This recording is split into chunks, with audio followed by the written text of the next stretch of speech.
یہ خیال بالکل غلط ہے کہ ڈپریشن شخصیت کی کمزوری، سستی یا کوئی اصطلاح ہے۔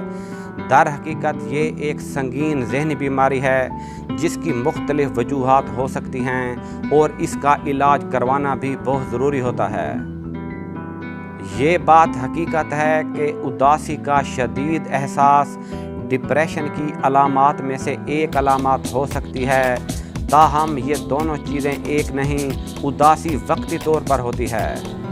جیسا کہ بتایا گیا ہے کہ ڈپریشن ایک حقیقی بیماری ہے اور یہ وقت کے ساتھ ختم نہیں ہوتی، بلکہ علاج نہ کروانے پر اس کی شدت میں اضافہ ہوتا چلا جاتا ہے۔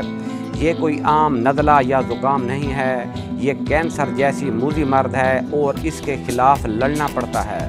سکون آور ادویات کا استعمال ڈپریشن کی صرف مخصوص اقسام کے خلاف مددگار ثابت تو ہو سکتی ہیں، مگر مکمل علاج نہیں۔ اس کے لیے طبی ماہر کے ذریعے یا خود اپنے اندر جھانک کر دیکھا جائے کہ اس سے مکمل نجات کس طرح ممکن ہے۔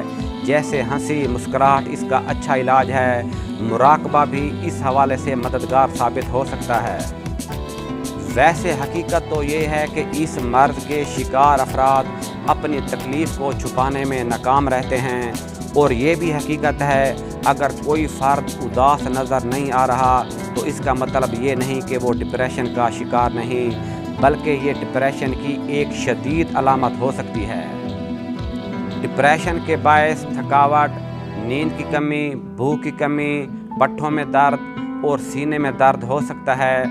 ڈپریشن کو صرف ذہنی بیماری سمجھنے سے ہم کبھی کبھار اس کی سنجیدگی کو نظر انداز کر جاتے ہیں۔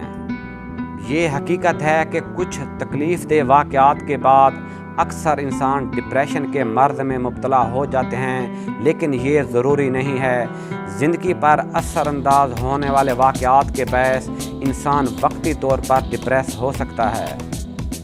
ڈپریشن کی ایک سب سے بڑی اور اہم وجہ گناہ بھی ہیں، جس کا علاج صرف اور صرف توبہ اور نیک اعمال ہیں، اور صبح شام ورزش کر کے اس موذی مرض سے چھٹکارا پایا جا سکتا ہے۔